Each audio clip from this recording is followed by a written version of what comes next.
Hi all. Let's discuss India's trade trends from 2005 onwards. Uh, but actually, if we have to understand trends in India's foreign trade, then we have to understand something that over the last 25 years, India's liberalization, its foreign trade, has expanded multifold and seen significant structural shifts in product as well as geographic composition. The easing of quantitative restrictions as well as significant reduction in tariff levels across product lines has aided the growth of foreign trade in first 2 decades post liberalization. In fact, the share of foreign trade, both exports and imports in India's GDP, stood at over 43% during 2011 to 13 as against 13 to 15% during early 90s. However, over the last few years, there has been a marked declaration in India's foreign trade, both exports as well as imports, primarily on account of subdued global demand and dip in global commodity prices. Now, so in this slide, in this presentation, we would be depicting a detailed analysis of India's foreign trade trends and assess the performance of key export commodities in current challenging global environment. So, foreign trade plays a crucial role in the economic growth and development of any country. India's foreign trade, if we see the time series data from 1970 to 2020, the government of India introduced the new economic policy since 1991, as we all know that. And that actually affected the foreign trade sector. If we want to know the impact of economic reforms on India's foreign trade, the time period can be 1970 to 91, and then post reform period, that is 91 to till now. So the annual growth rate of exports and imports, the share of exports, imports to GDP of India, exports volume index, and imports volume index in pre and post reform period, that can be known or revealed through the growth rate of imports, and comparing the growth rate of exports during post reform periods, right? So trade deficits that have continued in the post reform era because of the high growth rate of imports, so we can see those indicators. And since we know that India's foreign trade has been typically a colonial and agricultural economic way of getting into the things, because of our at the time of independence, our trade relationships were mainly limited to United Kingdom during the period of 1950 to 90 actually. Therefore, India's foreign trade suffered from very strict administrative controls. So, exports were largely neglected during the first and second 5 year plans because of the inelastic demand for India's export in foreign market. So, the world merchandise exports were growing at 6.3% annum during 1950s, but exports from India were stagnated. The share of India's exports in world's exports declined from 1.4% during 1950s to 0.9% during the 1960s. Now, to offset this degradation in exports, Government of India adopted various measures for exports promotion, due to which India's exports experienced higher growth rates of 18% per annum during 1970s. But the exports boom during 1970s could not sustain during 1980s. Until July 1991, the government had adopted conservative macroeconomic policies. The major task of the government of India in the past was to put restriction on imports in order to reduce the trade deficit and to give protection to domestic industries from foreign competitions.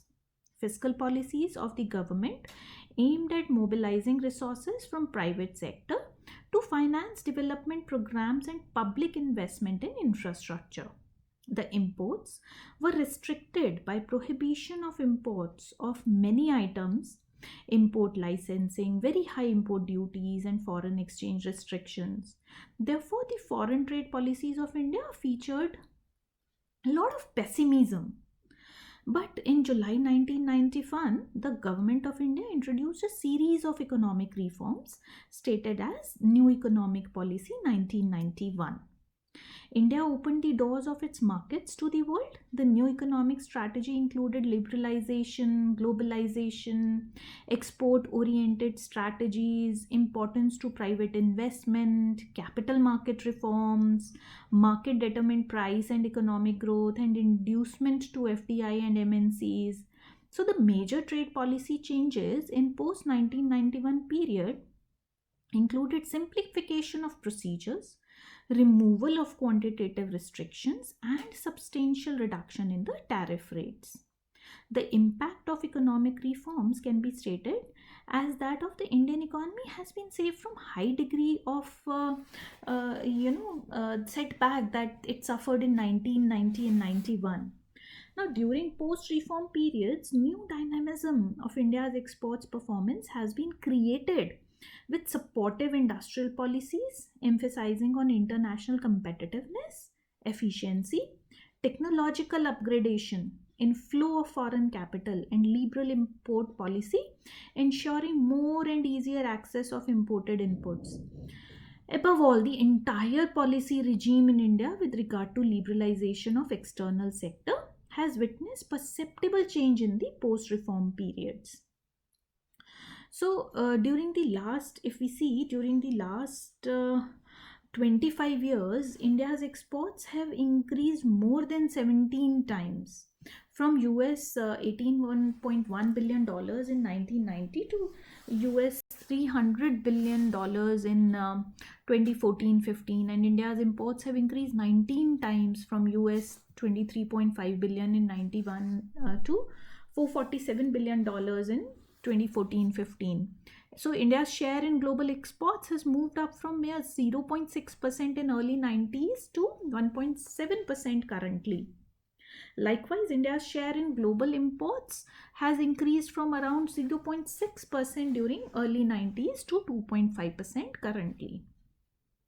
Now, in the first decade of this period, that is from 1990 to 2000, India's exports grew at a CAGR of 8.1% and imports at 8.7%. So the real surge was witnessed in the next decade, that is from 2000 to 2010, when exports grew at 16.8% and imports at 21.5% annually.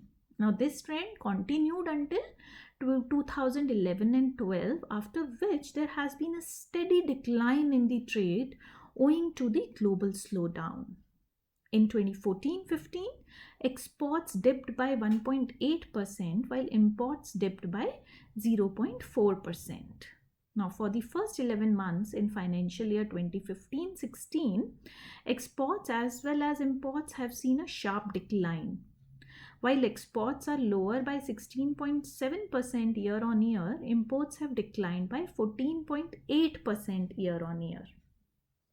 So we can see that there has been a significant expansion in trade over 2.5 decades after the New Economic Policy 1991 came into being. Now, what has been the nature of exports? Exports, they are now more diversified geographically. During the initial period of liberalization, India's exports were less diversified, with top 20 countries accounting for more than 80% of India's total exports. During 91-92, USA was the largest export destination, having 16.4% share, followed by Japan with 9.2% and Russia equaling it at 9.2%, with some European countries like Germany, France. But today, top 20 export destinations for India account for 67% of total exports, reflecting greater diversification. While USA remains the largest export destination, its share has come down to 13.7%. UAE has emerged as second largest export destination, accounting for 10.7% share. While Hong Kong is the third largest destination with a share of 4.4%. In fact, besides the top 10 export destinations, rest of the countries, like let's say individually, they contribute only 2% or less in India's total exports. So, the most significant change in the direction of India's exports during post liberalization era has been the increasing share of developing countries and falling share of advanced and developed economies, which is showing an equal development or distribution in the world economy, which is a good sign. Now, between 1990 and 91 and 2014 and 15, the share of Asia has increased from 34% to 49%, showing the Asian development, and that of Africa from 3 to 11%, which is commendable. On the other hand, share of Europe has come down from 41% to 19% during the period, showing their lesser consumption. So if we see India's exports by the region, we can see that in 1990 when Africa was just 3%, whereas it is 11% now. America was 19%, it stays at 19. Oceania is 1%, that is Australia, and others are nearly same 1% or 2%, whereas Asia's share has increased from 34 to 49%, and Europe has decreased considerably from 41 to 19%, owing to the better development or greater development in underdeveloped countries. Now, the composition of exports has gone substantial changes if we see since liberalization. So, not only the structure of in the countries has changed, it is the quality of the exports which has also changed. So, the structural shift has seen the greater contribution of value added products from raw materials. Previously, we were just exporting raw materials and they were being synthesized outside, whereas now the value added products have increased in share. In the total quality of exports has gone better. So there is a structural shift in India's exports away from primary, agricultural, and traditional exports like textiles towards more value added manufactured and technology based items such as engineering goods, refinery products, pharmaceuticals, etc. Overall, India's export basket is now diversified with non traditional items, and differential products are also gaining importance. So now, with the advent of better technology in our country, we are able to export the value added products rather than the basic or traditional products, which were like agricultural or textiles products, or maybe handicrafts. So we can see in this chart that engineering goods amount to 22.4% of the exports, petroleum 18.3, gems and jewelry 13.3, which is again a value added product. Then agricultural products are still at 12.5%, with chemicals and related products at 10.4%. Textiles have are considerably low at 5.8%, and ready-made garments at 5.4%. So if we want to see, then ready-made garments export should go up, because that is again a value added product.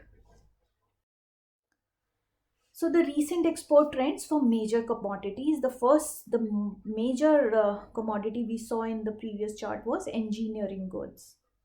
So India's top export item is engineering goods, accounting for 22.5% in India's total exports in 2014 and 15. Now, within this category, some of the prominent export items are transport equipment. What are transport equipment? Automobiles and auto components. Then iron and steel and machinery and instruments. All these are engineering goods. Now, during the 5 year period from 2010 to 2015, exports of transport equipment have grown at a CAGR of 11.5% from $16 billion to $24.8 billion, which is a significant development.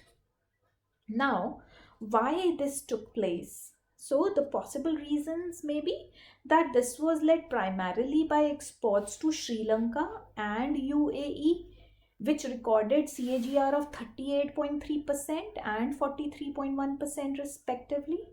While Dubai has emerged as an international automotive hub, Sri Lanka's automotive market has been one of the fastest growing vehicle markets in the world.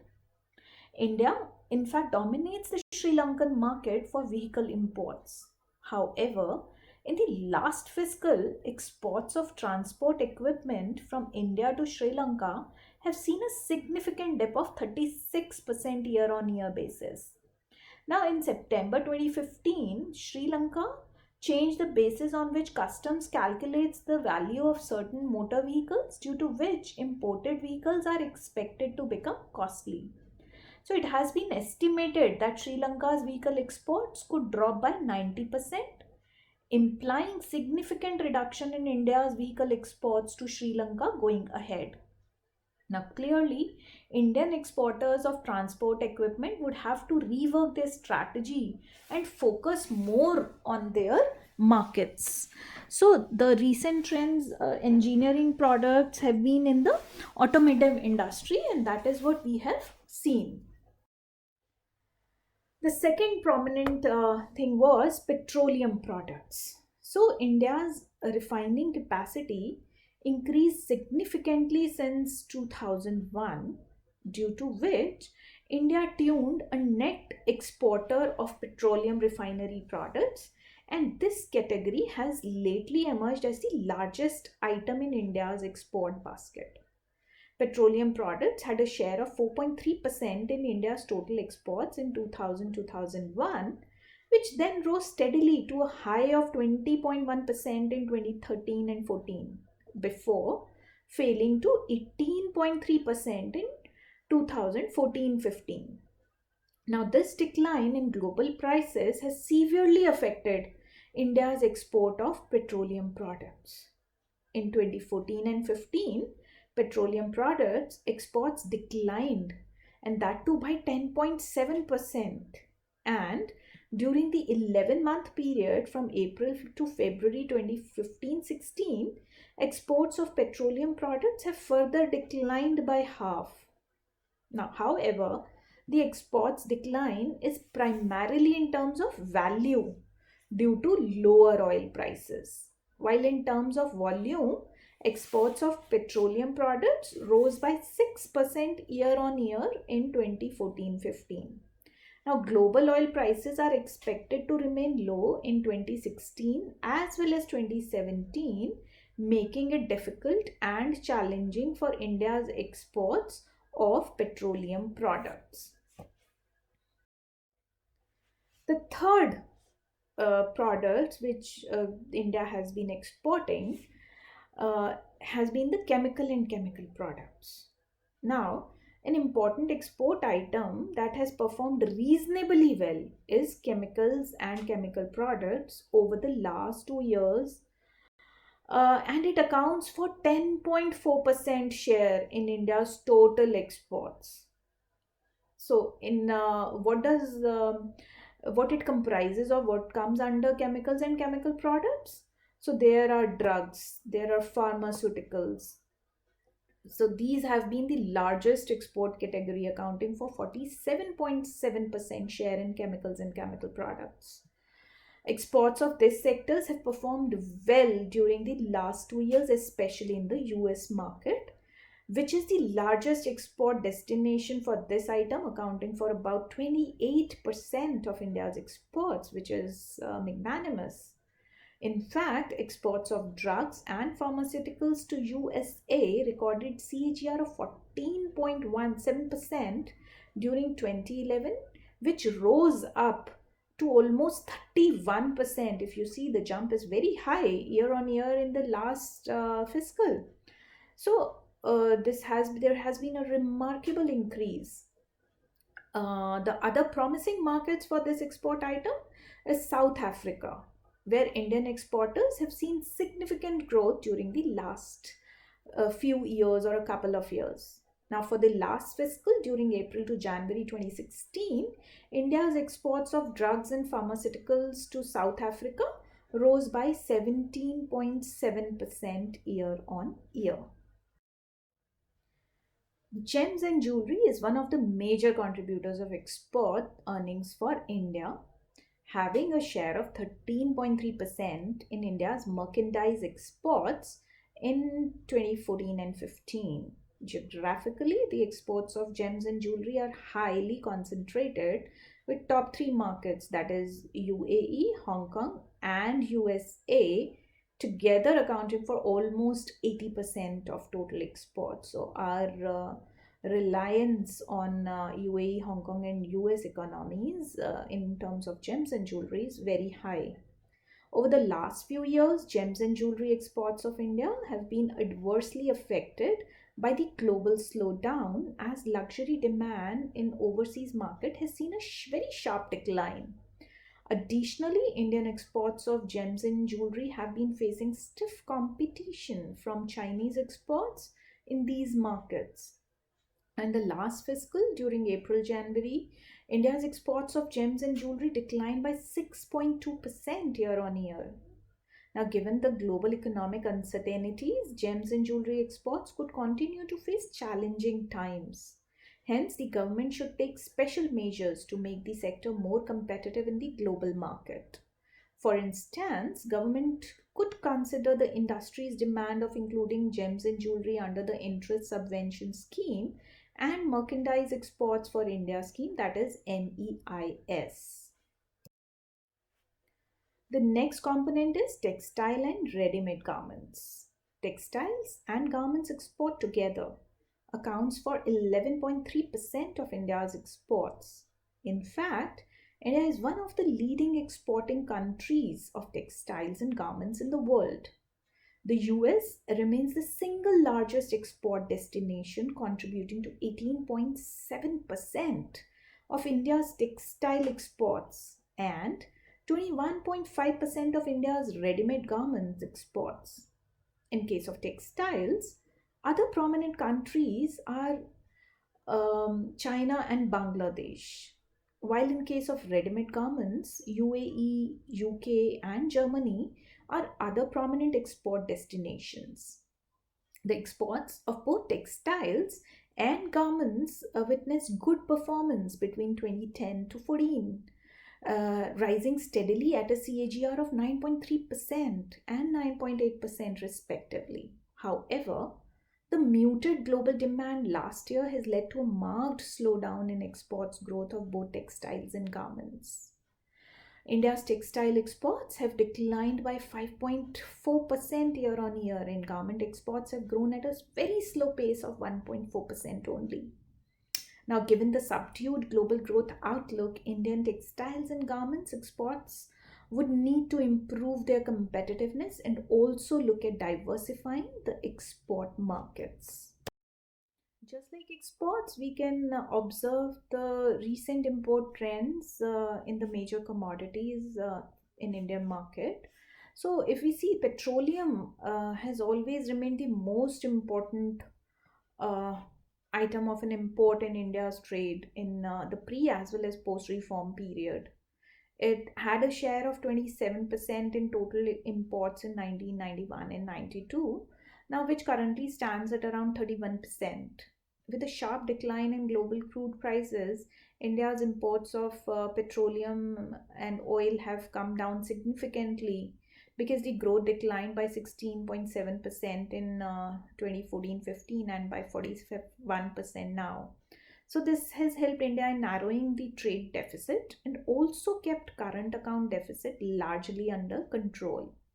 So gold is the second most important import item after crude oil. The data which we'll just see shows the significant drop that is observed in gold imports in 2013-14, when gold imports declined from $56.3 billion to $53.7 billion in 2011 till 2013 respectively, to $27.5 billion in 2013-14. And the reason being the fall in the international gold prices. With Corona, the international gold prices have increased again. That's another story. Previously the government has been taking various policy measures to curb the gold imports. What is the trade outlook? Now, WTO, World Trade Organization, in its latest release said that the growth in the volume of world trade was likely to remain sluggish in 2016 at 2.8%, unchanged from levels recorded in 2015, which was the fourth consecutive year when growth in world merchandise trade remained below 3%. For 2017, global trade is expected to grow at 3.6%, but it is below the yearly average of 5% since 1990. Now, with such muted growth prospects, recovery in India's exports become extremely challenging. The way forward is to strive towards greater competitiveness, which in turn would require a very strong policy push. Also, under the various free trade agreements that are currently being negotiated, the government should actually aim at achieving significant market access for Indian exporters. Also, in the recent Board of Trade meeting held by the government, some of the thirst areas identified to push exports include reviving special economic zones and accordingly, the priority sector status to export credits, promoting organic produce, medium and small scale enterprises involving missions and embassies to promote trade, and removing issues of Exim Bank and Export Credit Guarantee Corporation, that is ECGC. We can see that India's exports are declining for six consecutive months in January 2020. So the total merchandise exports declined by 1.7% year on year in January 2020, posting sixth consecutive month of fall in the exports, which is concerning. In terms of value, merchandise exports stood at $25.9 billion in January 2020. Petroleum products exports noted a turnaround after falling for eighth consecutive month and increased by 2.9% in January 2020. Now, non-petroleum and oil items exports, on the other hand, registered 2.3% growth in January 2020 as compared to the negative 1.4% growth in the previous month. So, the total merchandise exports for the month of January 2020 amounted to US dollar 41.1 billion US dollars, declining by 0.8% from 41.5 billion dollars imports in January 2019. So oil imports posted a 15.3% growth, which is versus the 0.8% negative growth in December 2019, while non-oil exports declined by 6.7% in January 2020 if we compare with the negative 11.6% growth in December 2019. Now, India's trade deficit increased to $15.2 billion in January 2020 from $11.3 billion deficit in December 2019, with 15 billion US dollar deficit in January 2019. So the situation has not been very promising if we actually see. But creating jobs and growth by specializing in exports of network products, I think the share of NP in India's merchandise exports, which is very low, can improve. So the growth in exports provides a much needed pathway for job creation and furthering growth in India. The current international environment presents in India with an unprecedented opportunity to chart a China like labor intensive export trajectory and thereby create unparalleled job opportunities for our burgeoning youth. Now, by integrating Assemble in India for the World into Make in India, India can create 4 crore well paid jobs by 2025 and 8 crore by 2030. Now, exports of network products expected to equal $7 trillion worldwide in 2025 can contribute a quarter of the increase in value added for the $5 trillion economy by 2025. Now, if we actually see the survey, says that there exists a significant unexploited export potential in India's traditional unskilled labor intensive industries such as textiles, clothing, footwear, and toys. India has a huge potential to emerge as a major hub for final assembly in a range of products referred to as network products.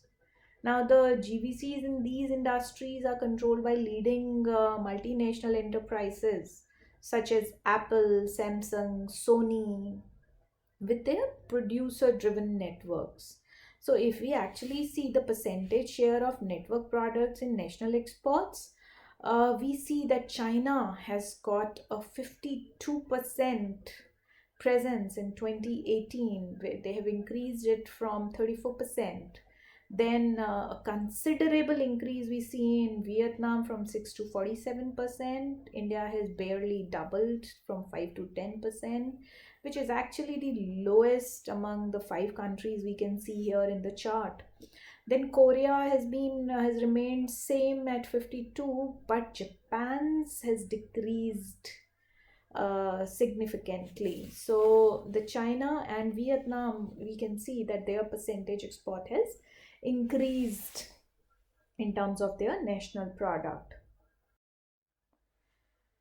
Now, what are the foreign trade? What is the foreign trade policy of India to boost the exports and curb the imports?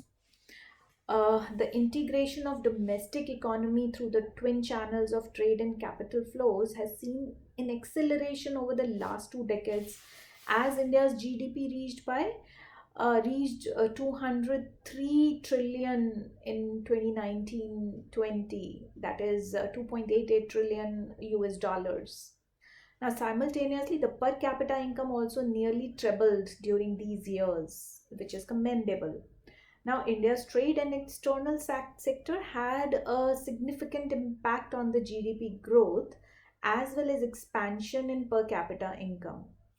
Now, total exports from India stood at $304.25 billion dollars between April and November 2020, while imports totaled $290 billion dollars according to the data from the Ministry of Commerce and Industry. Merchandise exports stood at 173 billion US dollars in 2021, while imports touched 215 billion US dollars.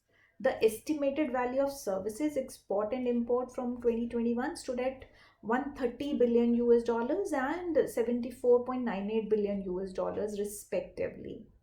Now, India registered trade surplus, that is a good news actually, with $13.59 billion dollars between April and November 2020, marked by the basic pharmaceuticals and petroleum exports. According to Mr. Piyush Goyal, our Minister of Commerce, Industry and Railways, the Government of India is keen to grow export and provide more jobs for young, talented, and well educated people, as well as for semi skilled and unskilled workforce in India. So, recognizing that we have an equal force of semi skilled, unskilled people, as well as well educated people, we need to provide them the jobs, the accurate jobs, because of which the GDP can augment itself. What about the external sector? On December 16, the Union Cabinet approved the Central Electricity Regulatory Commission's proposal to ink a memorandum of understanding between the Central Electricity Regulatory India and the Federal Energy Regulatory Commission, that is FERC USA, to strengthen cross border cooperation in the electricity sector as well. On December 2020, the Union Cabinet approved the proposal of Security and Exchange Board of India to sign a bilateral memorandum of understanding between the Securities and Exchange Board of India, that is SEBI, and Commission of Surveillance DU Sector Finance, that is CSSF, Luxembourg, to strengthen cross border cooperation in the area of securities. Also, the Ministry of Road Transport and Highways signed memorandum of understanding with the Federal Ministry of Climate Action, Environment, Energy, Mobility, Innovation and Technology of the Republic of Austria on technology cooperation in the road infrastructure sector. In October 2020, the Union Cabinet approved the Memorandum of Understanding between India and Cambodia on cooperation in the fields of health and medicine. The Memorandum of Understanding will be valid for a period of 5 years.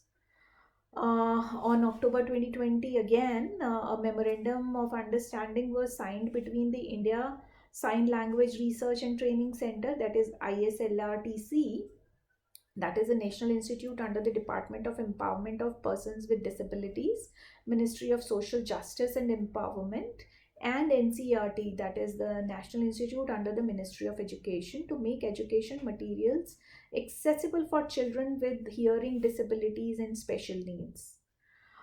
In October 20, again, a memorandum of understanding was signed between the Electronics and Computer Software Export Promotion Council, that is ESC of India, and the Mexican Chamber of Electronics, Telecommunications and Information Technologies, that is CANIETI, to further strengthen bilateral trade between India and Mexico through cooperation in sectors such as pharmaceuticals, medical equipment, healthcare, agro products, fisheries, food processing, and aerospace. So, this has been a summary of the Memorandum of Understanding which India has signed with various other countries in the sectors of electricity, power, infrastructure, medicines, electronics, telecommunications, and information technology. What have been the capital inflows? India's foreign exchange reserve was 42.75 trillion on as of December 2020, according to the data from the RBI. On 2nd December 2020, a meeting of Board of Trade was held under the chairmanship of Commerce and Industry Minister Mr. Piyush Goyal, focusing on the new foreign trade policy that is going to be between 2021 to 26, and outlining policies and steps to drive domestic production and exports. So he said that they are looking at a single window that can help them improve the ease of doing business. Now, people worldwide should trust that they can come and buy property, get all the required approvals, participate in India's trade and industry, expand the manufacturing side and the network of services. So, it is basically enhancing the trust in Indian business sector and Indian legal system, removing red tapeism so that we can have a boost in our industry.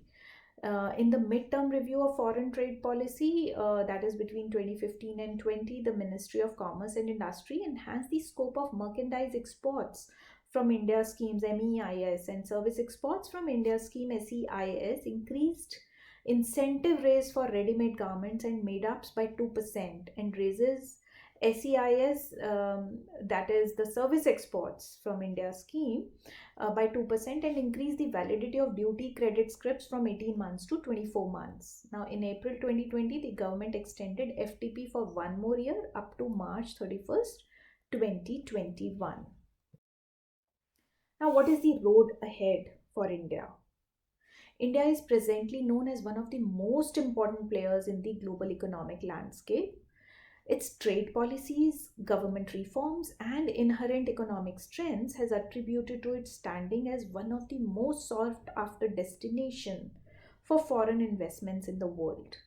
Also, technological and infrastructural development being carried out across the country augurs well for the trade and economic sector in the years to come.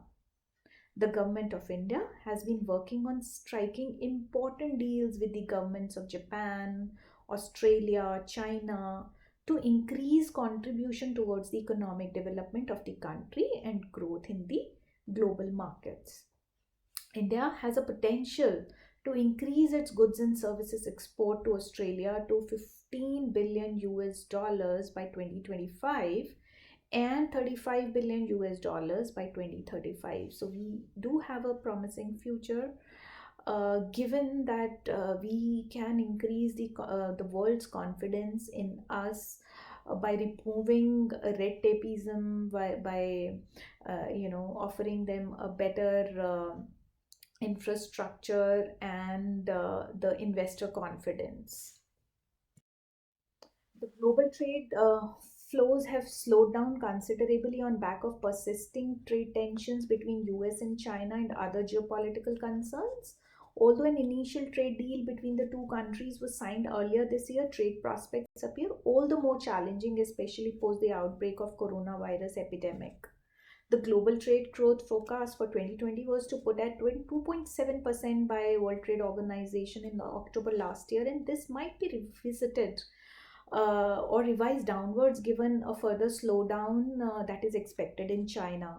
India, of course, will not remain unaffected by these events, and the export outlook remains under the strain. The month on month growth in the exports had reported an uptick in December 2019. However, there was a negative 5.1% month on month decline in exports in January 2020. Nonetheless, the recent developments on global front provide a good opportunity for India to increase its share in the world trade. Now, Dr. Krishnamurthy Subramaniam, the Chief Economic Advisor, Ministry of Finance, Government of India, he said recently that although it's hard to say how the coronavirus outbreak will manifest in terms of India's trade relations with China, but it provides a good opportunity to India to expand trade and follow an export driven model.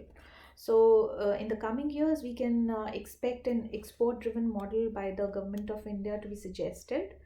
And let's see, we do hold a promising future. But giving a push to exports remains one of the key mandates for the current government.